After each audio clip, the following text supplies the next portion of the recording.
Selamat pagi, kita berjumpa pula di dalam ibadah PA secara online pada hari ini, tanggal 8 Maret tahun 2024. Mari sebelum kita mulai, kita awali dengan doa lebih dahulu. Tuhan Yesus, terima kasih. Kami datang lagi di bawah kaki Tuhan, masuk di dalam hadirat Tuhan untuk sama-sama merenungkan firman Tuhan dalam ibadah PA hari ini. Kami mohon Tuhan, Engkau tenangkan hati pikiran kami, sejukkan supaya kami dapat mencerna firman Tuhan yang kami beritakan maupun yang kami renungkan bersama ini. Tuhan, kiranya firman Tuhan sungguh-sungguh mengatur langkah hidup kami menjadi sesuai dengan kehendak Tuhan. Supaya kami tahu mana yang benar, mana yang salah, mana yang patut, mana yang tidak patut. Semuanya sesuai dengan firman Tuhan. Supaya hidup kami berkenan di hadapan Tuhan dan layak dan memuliakan Tuhan. Terima kasih, demi nama Yesus Tuhan kami berdoa. Amin. Bacaan ayat firman Tuhan hari ini terdapat di dalam kitab Nabi Yesaya, Fatsal 3, ayat yang ke-16, sampai dengan Fatsal yang ke-4, ayat yang pertama. Nah, kita baca ayat 16 sampai dengan ayat yang ke-24. Ayat 16. Tuhan berfirman, perempuan-perempuan Sion telah menjadi congkak dan berjalan dengan leher yang ditegak-tegakkan. Sambil bermain mata, mereka berjalan dengan langkah yang dibuat-buat dan bunyi gemerincing pada gelang-gelang kakinya. Nah, ayat 16 ini kita melihat tampilan dari perempuan Sion. Tampilannya jelas, ditulis dengan jelas bahwa perempuan Sion adalah perempuan yang congkak, yang sombong. Mereka ketika berjalan, mereka berjalan dengan leher yang ditegak-tegakkan. Ya, melihat atas, tidak melihat ke bawah. Ya, yang di bawah disepelekan. Lalu mereka berjalan sambil main mata. Mereka berjalan dengan langkah yang dibuat-buat, dengan bunyi gemerincing pada gelang-gelang kakinya. Ini semuanya tampilan perempuan Sion. Mereka dengan gaya mereka berjalan mencoba menarik perhatian lawan jenisnya. Mereka congkak, mereka mencoba menarik perhatian lawan jenisnya.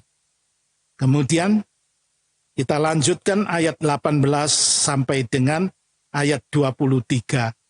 Di sini kita bukan saja melihat tampilan, melainkan juga dandanan perempuan Sion. Dandanan mereka bagaimana? Ditulis ayat 18 demikian. Pada hari itu, Tuhan akan menyingkirkan segala perhiasan mereka Perhatikan kembali kata menyingkirkan tampil. Minggu yang lalu, Tuhan alam semesta alam akan menyingkirkan. Nah, di sini kembali muncul Tuhan akan menyingkirkan. Sekarang yang disingkirkan apa? Segala perhiasan mereka, yaitu perempuan Sion. Segala perhiasan mereka disingkirkan. Dalam bentuk apa? Gelang kaki, jamang, dan hiasan dada, anting-anting, gelang tangan, dan kerudung, hiasan kepala, gelang lengan, ikat pinggang, tempat wewangian, dan jimat. Lalu cincin meterai, cincin hidung, pakaian pesta, jubah, selendang, dan dompet, cermin, baju linen, ikat kepala, dan pakaian luar. Nah, sementara sampai 23 lebih dahulu, ini merupakan dandanan daripada perempuan Sion. Dandanannya serba wah. Dandanannya serba wah. Nah, bukan saja langkahnya sombong, mereka tampil sombong, langkahnya dibuat-buat, tetapi dandanannya, apa yang mereka pakai, itu serba wah. Nah, dari yang sekian yang mereka pakai, ada satu catatan bahwa ada kalung yang mereka pakai yang mempunyai bandul berbentuk bulan sabit. Itu menandakan penyembahan kepada dewa bulan. Jadi di kalung mereka ada bandul bulan sabit. Itu menandakan mereka adalah penyembah bulan, dewa bulan. Selain itu, ada juga kalung lain dengan bandul seperti jimat yang bertuliskan mantra. Nah, saudara-saudara, jadi mereka di tengah kemewahan itu, mereka menampilkan diri dengan sombong. Mereka juga mengungkapkan bahwa dirinya adalah penyembah dewa bulan, menyembah berhala. Mereka juga bermain dengan mantra, dengan jimat-jimat. Hidupnya yang serba tampilan itu tidak disertai dengan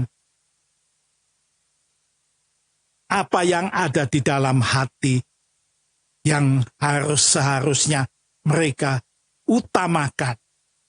Mereka cuma nampilkan wahnya di luar, tetapi di balik wahnya itu di dalam hati mereka tidak perhatian sama sekali.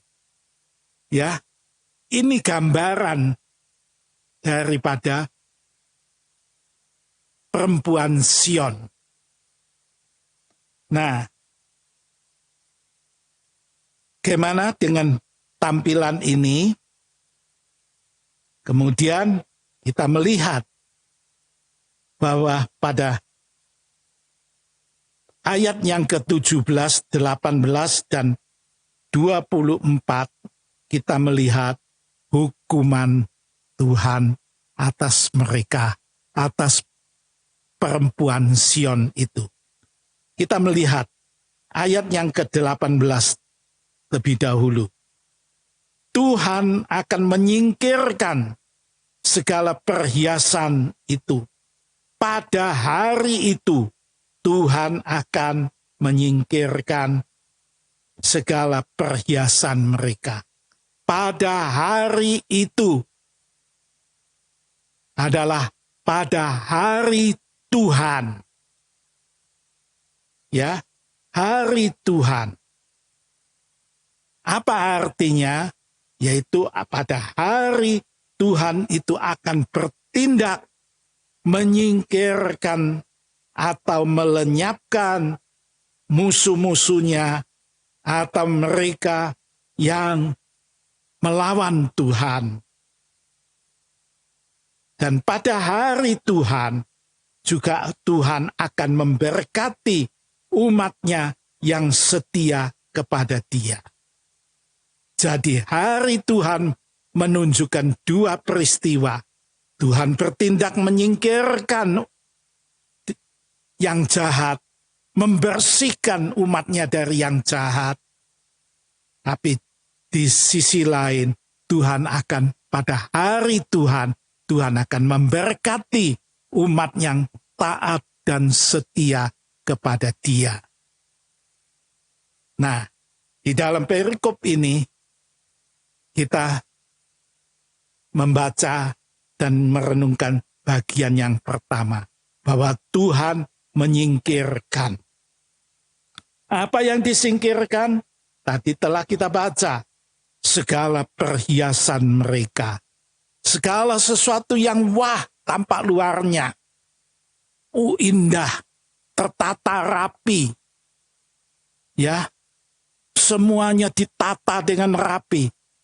Tetapi di dalam hatinya, dalam kehidupannya tidak tertata indah. Ya. Tuhan tidak berkenan untuk hal itu. Tuhan akan menjatuhkan hukuman terhadap orang-orang yang sedemikian, yang hanya mementingkan tampak luarnya rapi, indah, yang tertata, yang begitu wah, tetapi di dalamnya kacau. Tuhan mendatangkan mereka akan disingkirkan. Nah, apa yang Tuhan akan lakukan? Ayat yang ke-17. Ini bentuk hukuman Tuhan. Oleh sebab itu Tuhan akan membuat kepala perempuan Sion penuh kudis, dan Tuhan akan menyingkap aurat mereka. Dua hal yang dilakukan oleh Tuhan dalam hal ini, yaitu Tuhan akan membuat kepala perempuan Sion itu penuh kudis. Bukan saja kepalanya, tetapi bagian bawah Tuhan akan menyingkapkan aurat mereka. Mereka akan menjadi malu. Ya, dari ujung kepala sampai ke bawah, Tuhan akan mempermalukan mereka. Perempuan Sion yang hanya tampil wah. Perempuan Sion yang mendandani dirinya serba wah, tetapi tidak memperhatikan dalamnya, isi hatinya. Tuhan katakan akan membuat mereka dari kepala sampai kaki itu menjadi malu pada waktunya. Nah, ayat yang ke-24 dikatakan, sebagai ganti rempah harum akan tercium bau busuk. Ada 5 hal. Ini yang pertama. Bau wangi-wangian yang biasa dipakai, Tuhan akan dalam menghukum itu, Tuhan akan mengubah bau wangi-wangian itu menjadi bau busuk. Kedua, ikat pinggang menjadi seutas tali.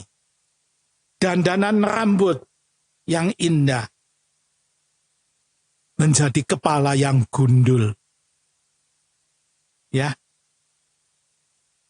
Lalu pakaian mewah menjadi kain kabung dan kecantikan menjadi tanda aib.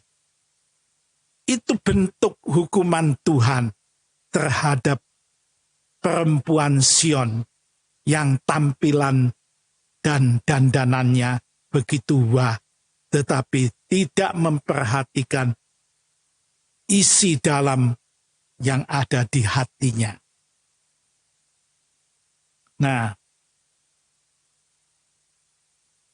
kemudian ayat yang ke-25 sampai dengan ayat Fatsal 4 ayat yang pertama, ini merupakan lanjutan daripada hukuman Tuhan. Ayat 25, kaum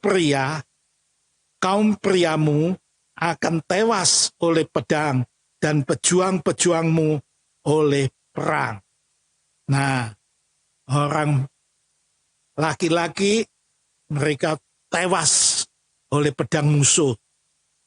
Orang yang pejuang-pejuangmu, orang yang gagah berani, orang yang gagah perkasa, itu juga lenyap dalam peperangan. Artinya kalah mereka. Walaupun mereka gagah, mereka kalah dalam peperangan. Itu hukuman daripada Tuhan. Kemudian ayat yang ke-26. Gerbang-gerbang Sion akan mengerang dan berkabung. Kotanya seperti perempuan yang terduduk di tanah, ditinggal pergi. Ayat 26 ini menunjukkan gerbang dari kota Sion, kota Yerusalem itu, gerbang-gerbang ini yang biasanya hiruk pikuk dengan lalu lintas, menunjukkan suatu kota yang hidup. Ya, sebuah kota yang hidup biasanya ditandai dengan hiruk pikuknya lalu lintas, dengan semaraknya lalu lalang. Tapi dikatakan di sini gerbang-gerbang Sion akan mengerang dan berkabung. Kenapa? Dikatakan seperti perempuan yang terduduk di tanah, ditinggal pergi. Nah, seolah-olah pada saat hukuman Tuhan itu terjadi, kota itu menjadi sepi. Ya, tidak ada lalu lalang, ditinggalkan oleh penduduknya, pergi. Nah, di sini dikatakan seperti apa? Seperti di dalam terjemahan TB, seperti perempuan bulus yang duduk di bumi. Bulus apa artinya? Seperti perempuan yang gundul. Kalau bulus itu berarti gundul. Seperti tanaman yang tidak ada daunnya, tidak ada rantingnya. Gundul. Seperti rambut, kepala di rambut. Rambut di kepala, rambutnya gundul. Bulus juga berarti mandul, tidak mempunyai anak. Bulus berarti tidak memiliki apa-apa, miskin, papa. Nah, ini digambarkan gerbang-gerbang Sion itu menjadi sedemikian. Sepi yang tadinya ramai menjadi kota yang hidup. Tapi karena hukuman Tuhan, perempuan-perempuan Sion dihukum oleh Tuhan. Laki-laki Sion dihukum oleh Tuhan. orang-orang gagah perkasa dihukum oleh Tuhan, maka gerbang-gerbang Sion sekarang menjadi sepi, bagaikan wanita bulus adanya. Nah, lalu pada Fatsal 4 ayat yang pertama, pada hari itu, kembali muncul, pada hari itu, 7 perempuan akan memegang seorang laki-laki, serta berkata, kami akan menanggung makanan dan pakaian kami sendiri. Asal namamu boleh kami pakai sebagai nama kami. Hapuslah aib kami. Nah, di sini kita melihat pada hari itu, masih ingat kita? Itulah hari Tuhan. Ketika hari Tuhan menunjuk pada Tuhan bertindak. Pada hari itu Tuhan bertindak, menyingkirkan yang tidak berkenan di hadapan Tuhan. Dan di sisi lain, Tuhan akan membangun, memelihara umat yang taat setia kepada Tuhan. Nah, kembali sampai di sini kita belum sampai kepada bagian yang kedua. Tuhan memelihara orang umatnya yang taat setia kepadanya.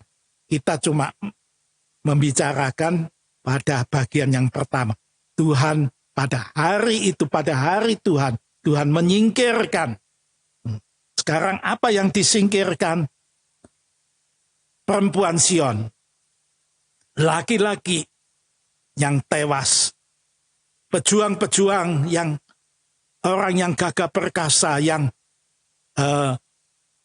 kalah di dalam peperangan. Mereka disingkirkan. Sehingga laki-laki bilangannya jauh lebih sedikit dari perempuan. Sehingga di sini ditulis 7 perempuan itu memegang seorang laki-laki. Karena memang bilangan laki-laki sangat minim sudah. Dimakan pedang, mati dipakan pedang, kalah di peperangan, ditawan. Yang tinggal sedikit. Dan itu buat rebutan bagi perempuan Sion. 7 perempuan Sion memperebutkan, memegang seorang laki-laki. Mereka berkata, udahlah, segala makanan, pakaian, kami tanggung sendiri.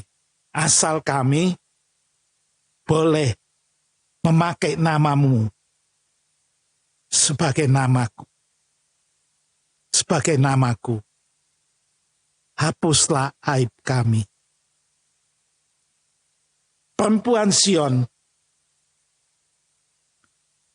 itu menangkap seorang laki-laki untuk dijadikan suami bersama dengan mereka. Rame-rame. Tujuannya untuk menghapus aib mereka. Perempuan pada saat itu mempunyai 2 aib yang bisa mereka derita. Yang satu, perempuan itu bila tidak bersuami. Ya, aib itu. Lalu, apabila sudah bersuami tetapi mandul, tidak punya anak, aib. Nah, ini di sini aibnya pada tidak mempunyai suami karena kekurangan laki-laki. Saudara-saudara, ini bentuk hukuman Tuhan kepada perempuan Sion. Mereka diperhadapkan dengan keaiban. Ya. Nah, hukuman Tuhan itu jelas kepada mereka yang tidak mau memperhatikan hati, pikiran mereka, yang inner mereka. Mereka yang hanya memperhatikan tampak luarnya. Ya, tampak luarnya. Mereka hanya memperhatikan dandanannya, tampilannya. Indah, baik, tetapi di dalamnya tidak diperhatikan. Tuhan tidak berkenan. Tuhan akan menyingkirkan mereka. Nah, itulah firman Tuhan. Saya akan menambahkan satu ayat sebagai untuk kita renungkan bersama. Kalau kita membaca tadi, merenungkan bahwa perempuan Sion itu dandanannya begitu, wah begitu luar biasa, tampilannya begitu luar biasa, tetapi tidak berkenan di hadapan Tuhan. Sekarang saya ingin mengajak membaca satu ayat di mana seorang perempuan yang berkenan di hadapan Tuhan sebagai acuan buat kita semua. Amsal Fatsal 31 ayat 25. Pakaiannya, siapa yang dimaksudnya ini pakaiannya? Nya ini adalah, kalau kita baca ayat yang ke-10, itu mengacu pada istri yang cakap. Istri yang cakap. Di terjemahan lain adalah istri yang berbudi luhur. Itu innernya. Itu yang di dalamnya. Nah, pakaiannya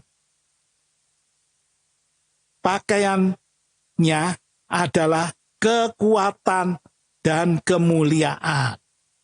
Nah, wanita yang memakai pakaian innernya itu berbudi luhur, itu adalah wanita yang mempunyai kekuatan yang luar biasa. Mereka mempunyai kemuliaan, dihormati.